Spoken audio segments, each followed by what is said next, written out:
When a drone replaces a plane, a pilot loses his job.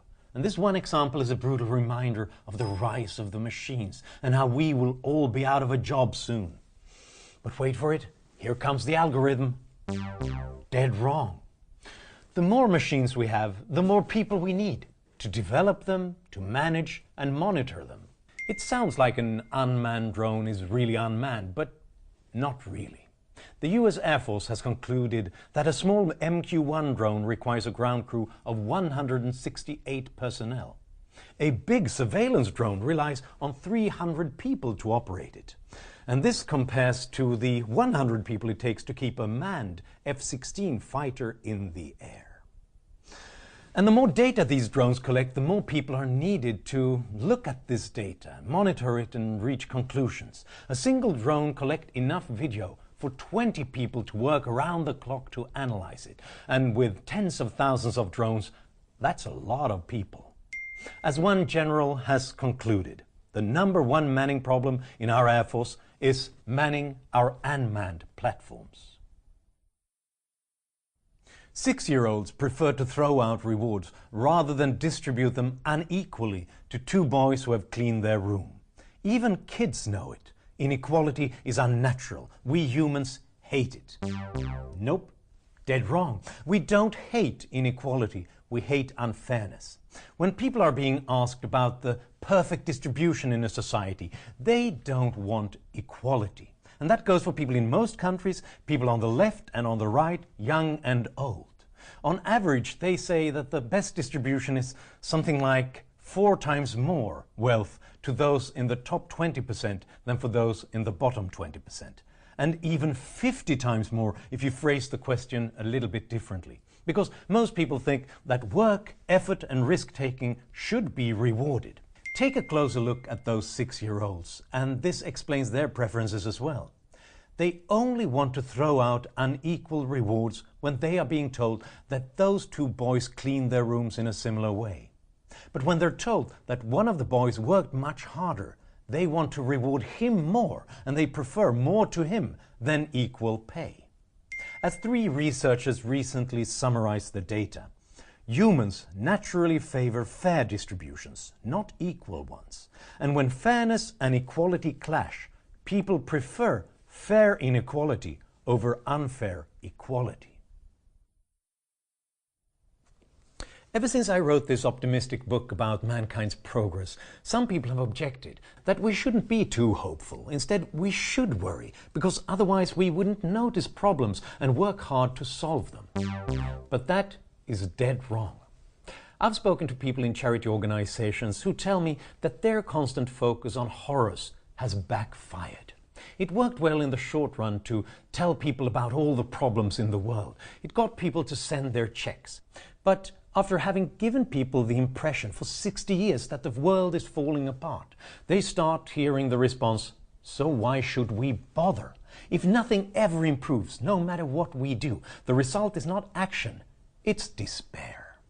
The charity organization Oxfam Sweden understood this and even started a campaign against what they call progressophobia, our unwillingness to look at the facts on how the world has improved when it comes to wealth, health, literacy and so on. Because they understood that if we don't believe in the future, we won't invest in it. A computer program recently taught itself how to play chess.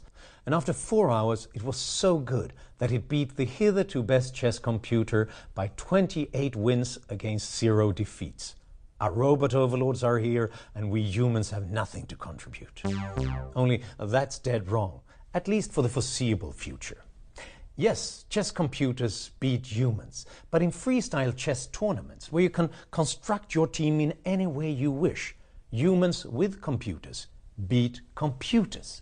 Players in such Centaur teams, they don't have to strain their memory or work hard to avoid simple mistakes, because the computer helps them to avoid that. Instead, they can focus on their unique human contribution, overall strategy and improvisation. And if computers can turn us into better chess players, perhaps they can also turn us into better doctors, journalists and teachers. They can handle the data so that we can focus on creativity and face-to-face encounters. It's not that computers take jobs from workers. It's that workers with computers take jobs from workers without computers. Since 1980, occupations with an above-average use of computers have expanded almost 1% faster than others. Yes, our robot overlords are impressive, and if you can't beat them, join them. Some people think that vaccine against measles cause autism and refuse to vaccinate their kids. They are dead wrong. It's nonsense. It's dangerous nonsense. This myth is based on an article by Andrew Wakefield in the medical journal The Lancet in 1998, but no other study confirmed it. After a while, it turned out that Wakefield had been paid by lawyers who sued over alleged vaccine damage, and he had manipulated the study. The article was retracted by The Lancet, and its editor called the article utterly false. But the damage was done. Vaccination compliance dropped in many countries, and we saw more cases of measles and more deaths. So what explains the increase in autism? We don't know for sure, but if we don't know, we don't make stuff up. We do more research. It might even be that there is no real increase. It's just that we pay more attention to it nowadays. One study showed that symptoms of autism were stable at the same time as we saw the rise in autism diagnosis. So what are you waiting for? Stop watching old YouTube clips and go and vaccinate your kids. If you like to lose weight, you should use a smaller plate when you're eating, says the behavioral economist Richard Thaler, winner of the Nobel Prize in Economics 2017. But in this instance, he's dead wrong. Bigger plates are supposed to result in unconscious overeating. It's a famous example of the importance of the choice architecture, mentioned in Thaler's book Nudge, for example, a book which asks the government to improve on this architecture to guide our decisions. But in a recent analysis of 9 experiments with manipulated dishware, researchers couldn't find any consistent effect on food intake. And in a new study on popcorn bowl sizes, it turned out that those who had a smaller bowl actually ate more popcorn than those with a big one. It seems like the researchers are on their way to discover a phenomena called second helpings. If you have a smaller plate, you go back for more. Behavioral economics has taught us that humans are not always rational. We're short-sighted and we often pay more attention to fun and memorable examples than to accurate ones. That's good. Just keep in mind that that goes for behavioral economists as well. Free marketeers love to point out that world poverty is declining faster than ever. But that's not because of free markets. It's because of government redistribution. Nope. That's dead wrong. The people over at Our World in Data, which by the way is a wonderful project and you should really look into it, they recently published this chart which shows how social spending increased in Western countries dramatically after the 1950s. So the amazing reduction in poverty took place while redistribution increased to an all-time high. More than a story of free market capitalism, as they put it. Pretty convincing. Until you realize that they're talking about 2 different groups of countries. Social spending increased dramatically in rich countries, but the simultaneous poverty reduction took place in the poor countries. So the interesting question is, when did extreme poverty decline in now rich countries?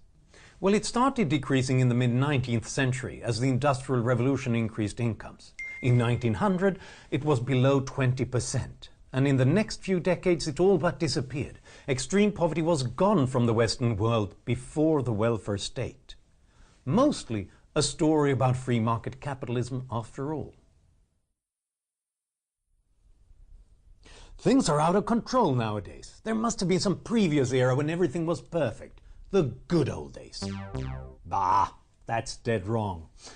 If you believe in the good old days, where do you place it? Jason Pfeiffer decided to find out, so he asked Donald Trump supporters, and they were all longing for the 1950s. But then Jason Pfeiffer looked into the 1950s, realizing that people back then did not think they lived in the good old days. They were thinking more about political and racial tensions, the threat of immediate nuclear war, and mindless consumer-driven students. They were longing for the 1920s. But in the 1920s, people worried that the radio, recorded music and the automobile, they were destroying the traditional way of life. They were longing for the late 19th century. But back then, people worried that a faster pace of life resulted in chronic anxiety. They thought the good old days were before the Civil War. But back then, they thought the good old days were in the Revolutionary era. But in that era, people made the revolution because they thought they lived in a horrible era.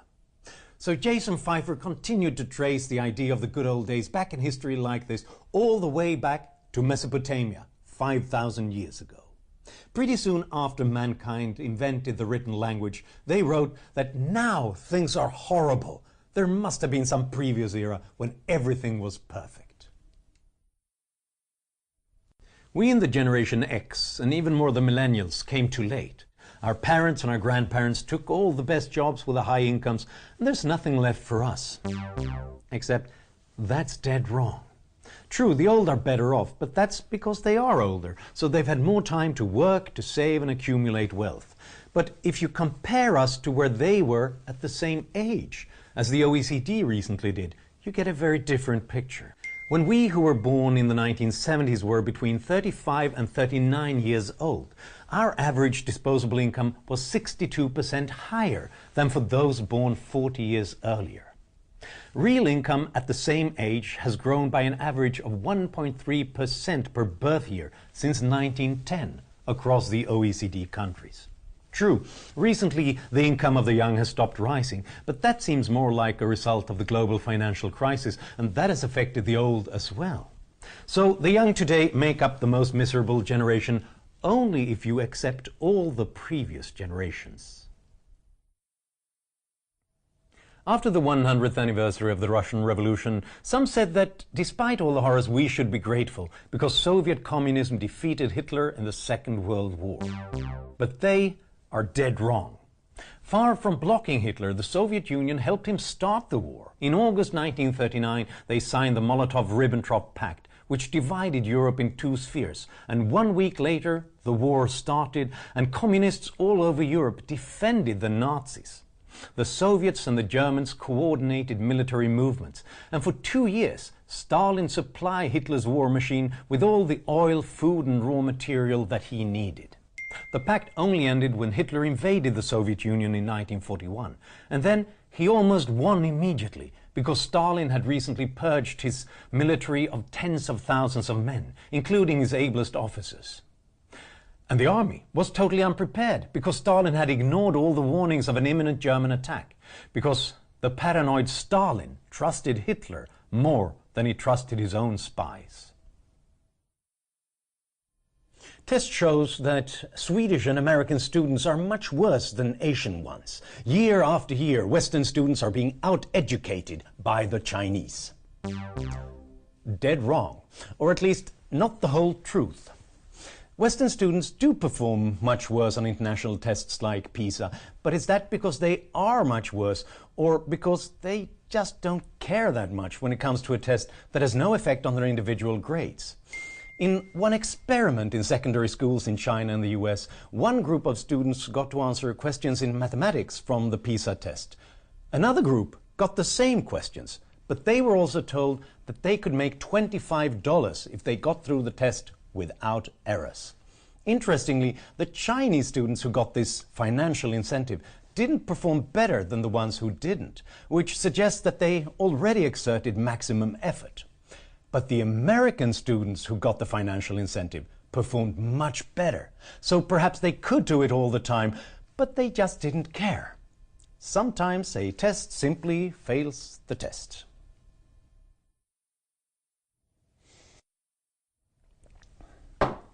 Remember how the cash machine replaced all the bank tellers in the 1970s? The same thing is now happening in every industry. The robots are coming and the jobs are going. Dead wrong. When machines help us to solve old problems faster or cheaper, it frees up time and purchasing power to solve other problems, and that creates new jobs. Sometimes this even happens in the same industry, when man and machine are complementary. When the cash machine was introduced in the 1970s, it freed up bank staff from solving routine tasks, and instead they could focus on more profitable tasks where they were better than the machine, like personal advice. It also meant that bank branches could be smaller and cheaper, so the banks opened up more of them. Look at this cup of coffee. This was made by a machine. I didn't have to grind the beans and boil the cup, and that freed up my time so that I could study employment statistics instead. The US now has some 500,000 cash machines, and yet the number of bank tellers has not declined since the 1970s. It has almost doubled. The laissez-faire idea of perfect competition is a pipe dream. Instead, we see more concentration, more monopolies, and we need more regulation to stop it. Dead wrong. Two economists recently looked for explanations for monopolies, and they found that concentration increased the most in the industries that had become more regulated. Regulation is often a barrier to entry.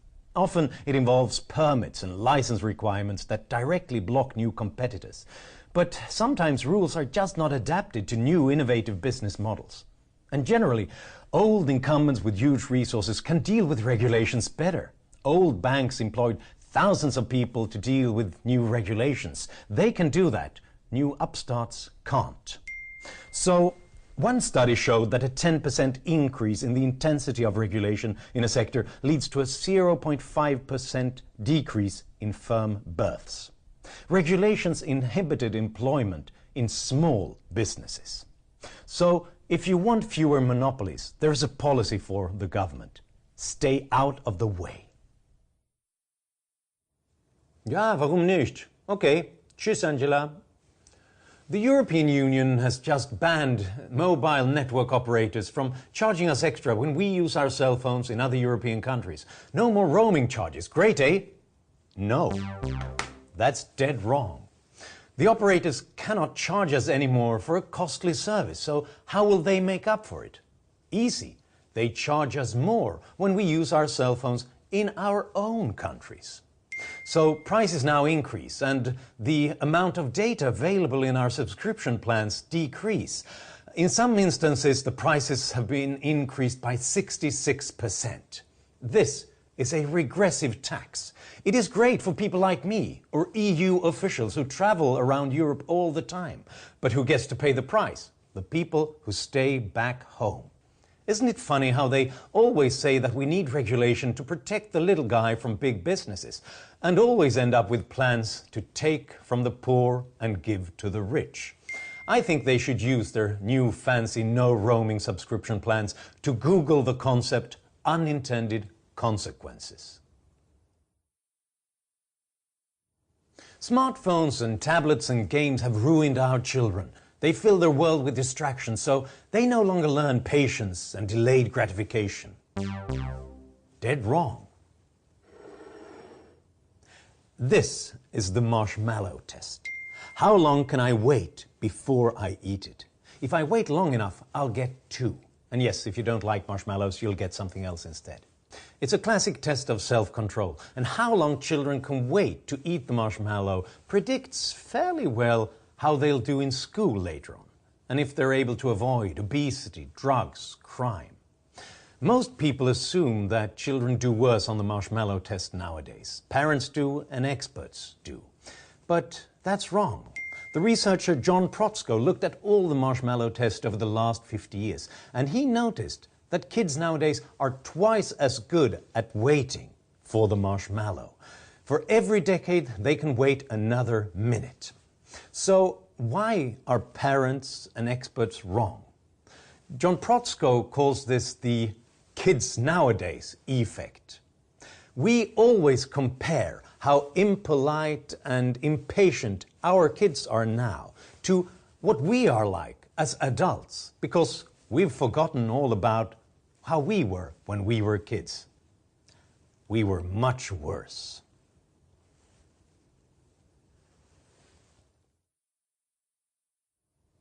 It's been 50 years since the Cuban revolutionary Che Guevara was killed, an eternal symbol of resistance to oppression, of love and liberation. Dead wrong. Che Guevara was as much of a brutal communist tyrant as a North Korean dictator, only with a better haircut. And it's sad that this has been enough to fool leftist students and intellectuals for 50 years. After the Cuban Revolution of 1959, Che Guevara rejected the idea of returning to democracy and started building a police state. He oversaw summary executions and led the building of labor camps, where he sent gays, religious minorities, democratic socialists, and farmers who protested when their land was stolen. Guevara wrote that his soldiers must be motivated by hatred to become cold-killing machines. During the Cuban Missile Crisis, Guevara urged the Soviets to destroy America with nuclear weapons. So, the next time you see someone with a Che Guevara t-shirt, ask them if they have the whole series, including Goebbels, Pol Pot, and Mussolini. 60 years ago, Ayn Rand published the novel Atlas Shrugged. It's an outdated, unrealistic description of entrepreneurs as heroes and politicians as villains. Dead wrong. There's nothing outdated about it. Almost every day something in the news reminds me of Atlas Shrugged. Politicians regulate and tax businesses out of existence. And when that hurts the economy, they squeeze the remaining ones even harder and blame free trade. Rand talked about how businessmen are either good at running their mills or at running to Washington for help. The world is now full of those crony capitalists who fail again and again and are saved by the government again and again.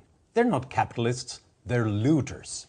And if you think that it's unrealistic with Rand's description of how more control results in more poverty, and more control and more poverty until we end up in dictatorship and chaos, well then I suggest that you read up on what has just happened in Venezuela.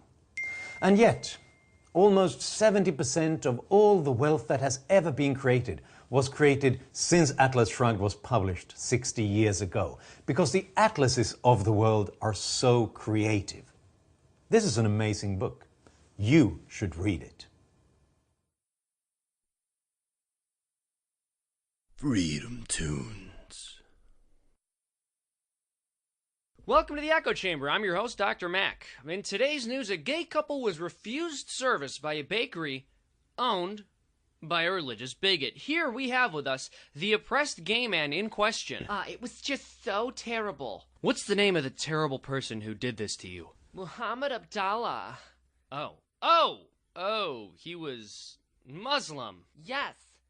So? So he's entitled to his beliefs. What? I thought you're supposed to stick up for oppressed people. Yeah, but there are multiple oppressed classes, and we have a very rigid and complex system for determining which group is in most need of our help. Gays, Muslim, black folks, shoot! Gay? I pick gay. Yeah, and I picked Muslim. Muslim beats gay. Sorry. Yeah? Well, my partner is black. Gays, Muslim, black folks, shoot! Black. Ha! Dang it. Yeah, black beats Muslim. Okay, let's go for another round. Best 2 out of 3. Gays, Muslim, black folks, shoot! Black. Gay! Gay beats black folks! Are you serious? Is this all social justice is anymore a theoretical game for upper-class straight white snobs to play in order to win the most social brownie points possible? Someone's a sore loser. Hey folks, thank you so much for watching. Freedom Toons is entirely fan-funded, so if you enjoyed this video, please consider donating at the link in the description. This way we can keep up the regular releases and get the people in the credits paid. I love all of you oh so much.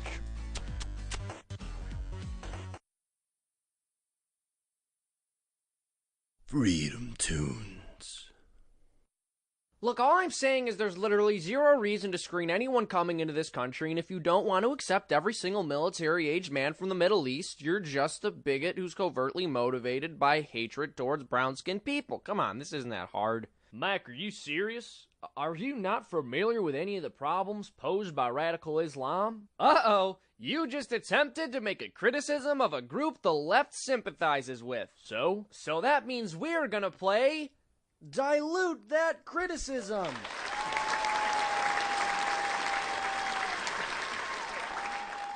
Whenever you critique a group of people the left sympathizes with, you have to find a way to lather your critique in caveats about how other groups are just as bad, if not worse. I give you a statement and you finish it properly. In Muslim countries, gays are routinely lynched, and 50% of British Muslims surveyed believe homosexuality should be illegal. But we could solve this if we openly critique their ideology and empower true Muslim reformers. Ooh, that was incorrect. Again, the question was, in Muslim countries, gays are routinely lynched, and 50% of British Muslims surveyed believe homosexuality should be illegal. But Christians are pretty hateful too. Have you heard of the Westboro Baptist Church? That's correct! Good, solid. Good job, lady. All right, next statement. Most mainstream media outlets possess a heavily left-leaning bias. But, wrong again. But Fox News is biased too, hello. Very good, nice. Whew. Final question, all right? What good does any of this obscurantism provide to the dialogue on how to solve these problems? Let me explain. The only objective way to know whether or not a problem exists is whether or not my feelings are hurt. When someone points out an injustice, I get sad emotions. But if I point out a different problem, then the original problem doesn't seem so big or worthy of my focus, and the sad emotions go away, thus solving the problem. That's not how... A number of Catholic priests were discovered to have molested children, but it was a very small percentage, and more public school teachers are guilty of sexually assaulting children than... Trick question! You don't have to dilute that criticism. Come on, they're Christian, who cares? Hey everybody, thank you so much for watching. Freedom Toons is entirely fan-funded, so I'd like to thank all of our donors. If you like the regular uploads and want to help us continue to create more content, please consider donating at the link in the description. Thanks so much.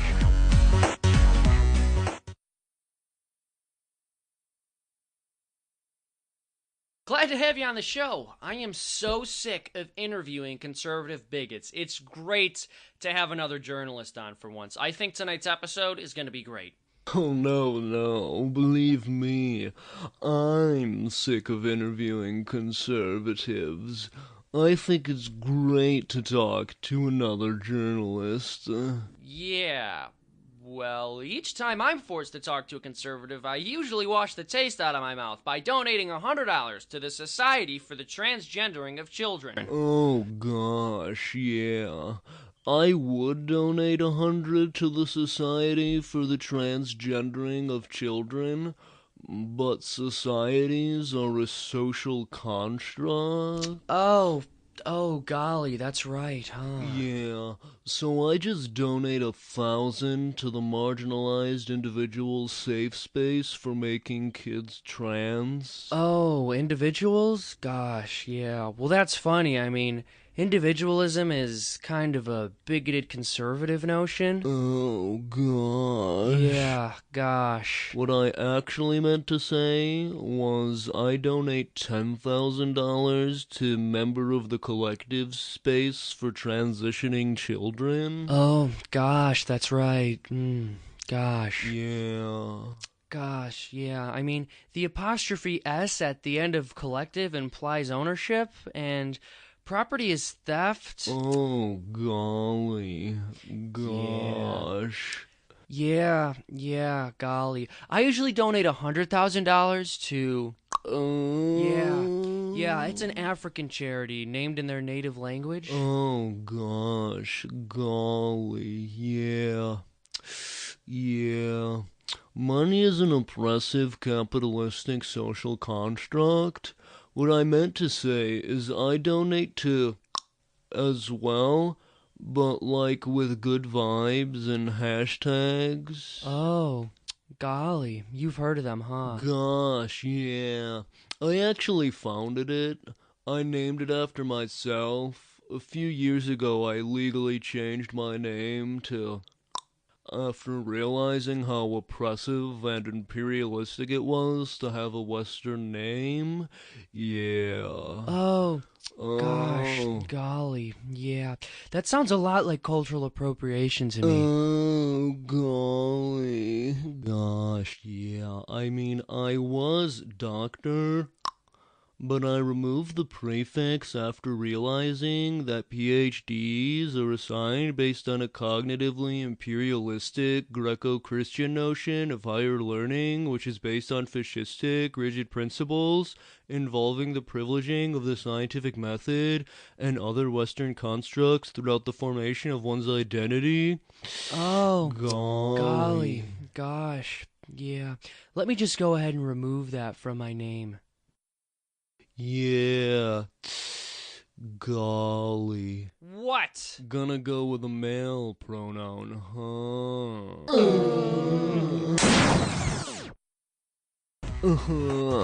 What I actually meant to say is I donate monthly to Freedom Toons, but I do it ironically, so that I can ironically support all the people who just helped make this cartoon. Golly.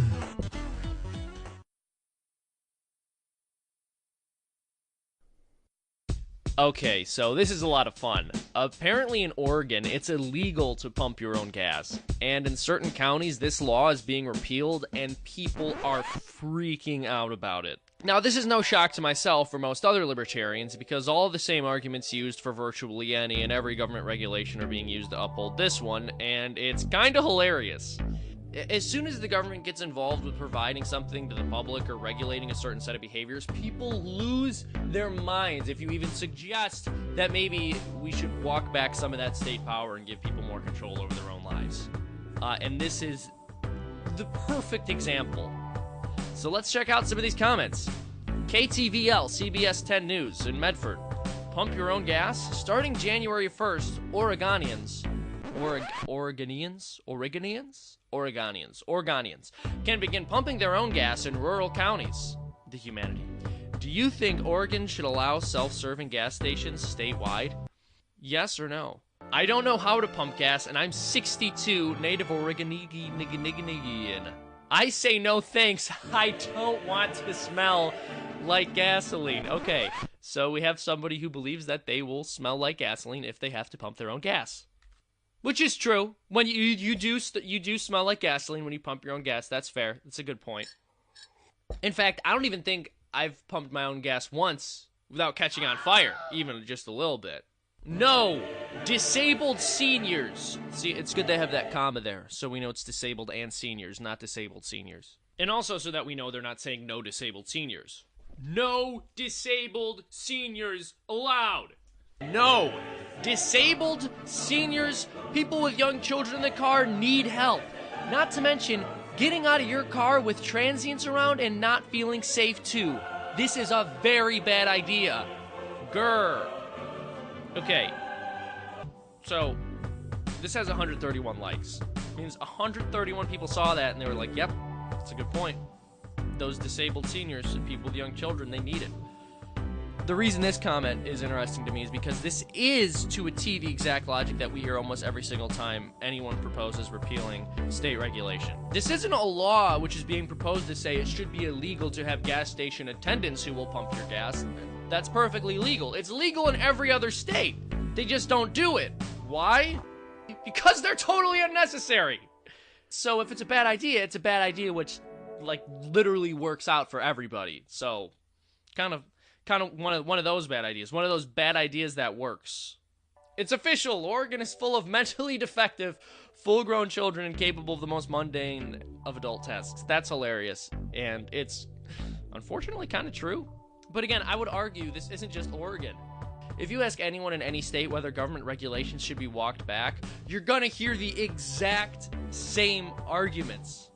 Like, we're laughing at people in Oregon for thinking that they need the government to tell them how to pump their gas. Yet we believe we need the government to tell us who we should and should not be allowed to do business with. We believe that we need the government to provide our birth control, despite the fact that the market has driven the price down tremendously, and it's substantially cheaper than it has ever been at any other point in human history.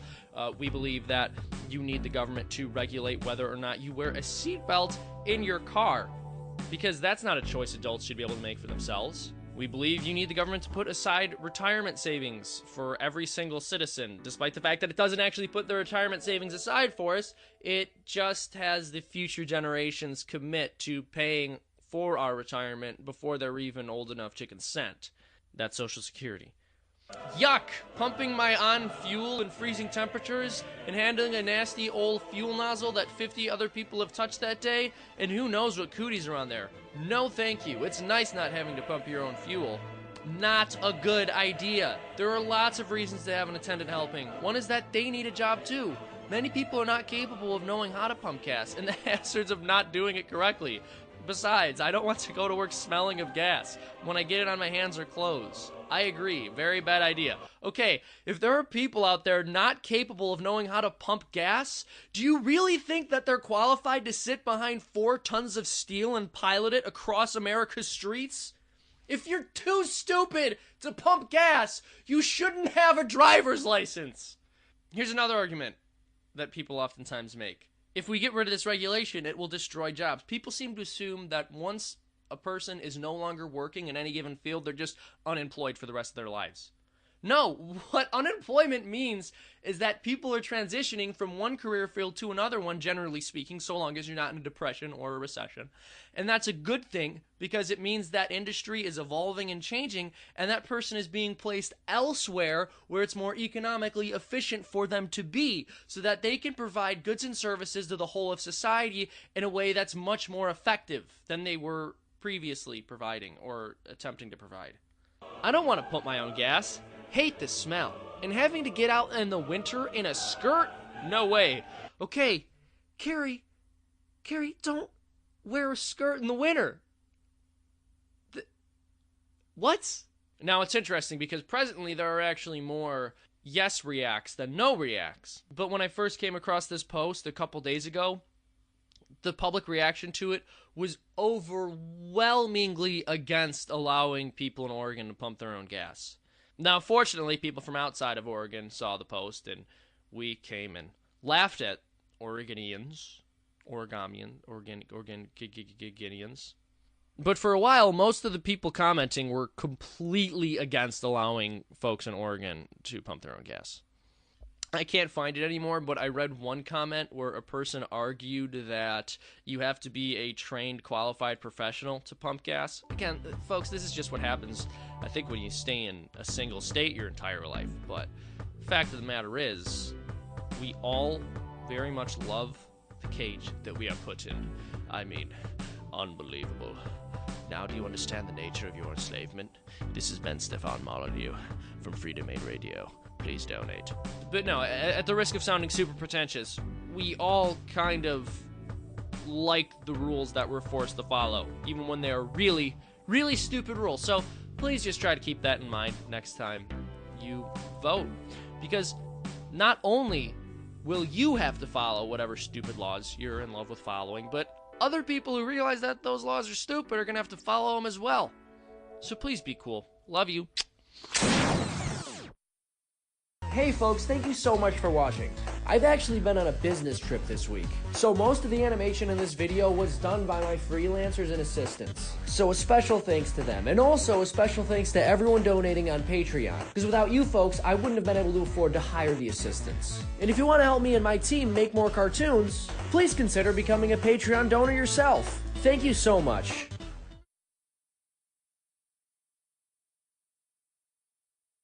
I'm a brilliant intellectual. As am I. The two of us are sick and tired of dealing with troglodytes and have moved into a bomb shelter so we don't catch the stupid. To stay sharp, we spend our days pursuing the pastime of true intellectuals, debunking YouTube videos. We are the debunkers. 2017 is ending, and you all wanted me to do a year in review. Well, those shits are hacky as hell. So I'm just gonna do a year in review of my new favorite woke prince, Ben Shapiro's year in review. Now, you might recognize Ben Shapiro from the 528,000 videos that come up when you search Ben Shapiro Owns on YouTube. Yes, and how many videos come up when you search Hassan Piker Owns on YouTube?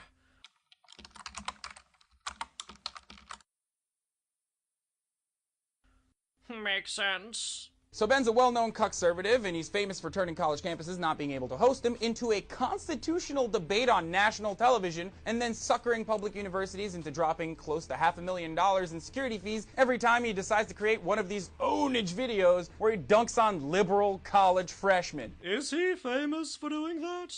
Actually, if I'm not mistaken, what really happens is leftist protesters behaving like brown shirts refuse to allow him to speak on campus because he may hurt their feels. And the school is forced to spend hundreds of thousands of dollars on security because the SJWs throw a tantrum. So wouldn't that mean that people in Hassan's camp are entirely to blame for the high cost of bringing Ben Shapiro on campus, and therefore isn't placing this burden on Ben victim blaming? And doesn't this render the first argument with which Hassan launches this video so obviously flawed that it's difficult to imagine an individual with an IQ above 90 daring to utter it, lest they face the horrible embarrassment of having said something so stupid so publicly? Yes, I believe that's right. Can't wait to see the second argument. Why aren't you 60? That's a dumb question, Ben. She's not 60, Ben. Why aren't you 60? Did you guys get that? He said, why aren't you 60? Because she's not 60. Yes, she isn't 60, and the whole point of the question was to highlight that there are certain parts of her identity that we're unable to change, Hassan. Why can't you identify as 60? It's not the same as gender, you can't. You're right. Age is significantly less important than gender. Oh! Okay, so in all seriousness, it really shows us how dumb society is when a person whose best retort is no, and then also some other oversimplified analogy that has nothing to do with addressing the question itself, and this is the best conservatives have to offer. Yes, well, Hassan, why don't you explain why it's an oversimplified analogy? We're waiting. Yeah, biological differences exist. We all know this. Look at other societies. We all know that gender is a social construct. You simply restated that biological sex is biological, and that there are certain elements of gender which are socially constructed. Not sure how that debunks any of what Ben said. But yeah, for a guy who hates sex, you sure like to talk a lot about it, Ben. When did Ben ever say he hates sex? I hate sex. Yes, that's because you're a weirdo. It's nowhere near as much fun as debunking videos on the internet. Well, to Ben Shapiro it is. It's true. He's a sex machine. Which leads us to what happens as a result of sex. Abortion. The morality of abortion does not change based on need. The fact that she's poor and needs an abortion doesn't change whether she was rich or needs an abortion or poor. This is one of my favorite conservative tropes where people falsely equate a female having autonomy over her own body to murder. Yes, well, given that the instance of a woman exercising, quote, autonomy, unquote, of which we speak, is one in which said woman ends the life of an unborn child, isn't it you that's falsely equating murder with autonomy? Yes, and furthermore, he's failed once again to address any of what Ben said. Yes, my brilliant high IQ mind is beginning to notice a subtle pattern here. But these staunch anti-abortion weirdos quickly lose interest in the sanctity of human life once the babies are actually born. Ah, yes, look at that. It's a pseudo-intellectual leftist banality. Yes, not only that, but a red herring as well, and one which does literally nothing to dismantle the case made by Ben or any pro-lifer. Not only do some pro-life individuals believe in a welfare state, but even if they don't, it's perfectly consistent to believe it's wrong to murder someone without also believing you need to give them free stuff, or that the government is better at providing help to those in need than private charity. The abortion argument really comes down to, do you think this is a life or not? If you don't think it's a life, you can do whatever you want with it. If you think it's a life, you can't do anything with it. Yes, Ben, this is true. And first trimester babies are not life. First trimester babies are not life? Fascinating, given that such a claim would contradict any and every development in prenatal science over the past 100 years. I'm sure that the brilliant and intellectually rigorous Hassan will offer an airtight argument for as to why conventional wisdom on this subject has failed us. Can they live outside the body if the mother dies? No, not life. What? Is that an actual argument? I've got to go to the lad. I actually haven't heard that one before. Ever. I mean, I've heard people claim the unborn are not viable and therefore not deserving of life, but never before have I heard it argued that not being viable means a being isn't alive. Indeed. And not only does viability have nothing to do with being status as living or non-living, but for someone who claims to be so hyper-compassionate that they believe it's evil for taxpayers to feel they aren't responsible for strangers on welfare, it's odd that he finds it completely acceptable for a woman to allow her child to die because she doesn't want to care for it. I mean, how is a random taxpayer more responsible for a stranger's life life than a mother is for her own child's. Well, let's not sully the thing by injecting logic now. No, they kill babies. They kill 300,000 unborn children a year. No, I don't donate to a baby genocidal organization. Nice to know Ben cares about unborn babies more than Palestinians. Or immigrants. Oh, look at that. Yet another red herring disguised as an empty leftist cliche. Not agreeing with me on issue X means you want people to die and therefore aren't pro-life. So far, we got through all of this ownage with only a minor aneurysm. Speak for yourself. I think we both agree that adult human life has intrinsic value. Can we start from that premise? Okay, Ben's doing it. He's doing it. We're in the hole. If you are in a coma from which you may awake, can I stab you? Well, then, no. I guess not. I'm glad you answered that, because I have no interest in actually murdering you. Yes, you're not a Muslim nor a thug. Just a liberal I'm about to murder with logic and reasoning. Not only is this the same fallacy we've addressed several times now, but the Ben Shapiro impression is absolutely dreadful. Can you do better? Honestly, gang, anyone could do a better Ben Shapiro impression than Hassan, and a major reason for which he fails is because in order to truly pull off a Ben Shapiro-style sound, one has to be able to speak articulately and at a relatively quick pace, and Hassan clearly lacks the cognitive faculties to be able to do either, so... Here, I'm going to do the Ben argument to wrap this up. Do you think Adolf Hitler's fetus has the same intrinsic moral value to you and society as a whole as your father's comatose body? No, it is not. Well, thank you for making my point. Facts don't care about your feelings. I'm Ben Shapiro. Please don't forget to follow Hassan, who definitely broke me and owned me in this argument, at Hassan D. Piker on Instagram and on Twitter at Hassan the Hun, and this has been The Breakdown. Interesting. Tell me, how did this jolly young chap end up with a job doing anything other than selling pencils on a street corner, let alone one as a political commentator? His uncle is Jank Yogurt. Ah, well, I suppose that makes sense. If your cognitive jack of cards is a few suits short, it helps to have a family business. Yes, especially when that business is leftist political commentary. Hey everybody, thank you so much for watching. Let me know what you think of the debunkers and what videos you'd have them review next. Freedom Toons is entirely fan-funded, so if you enjoy these videos, please consider donating at patreon.com/freedomtoons. Thank you so much.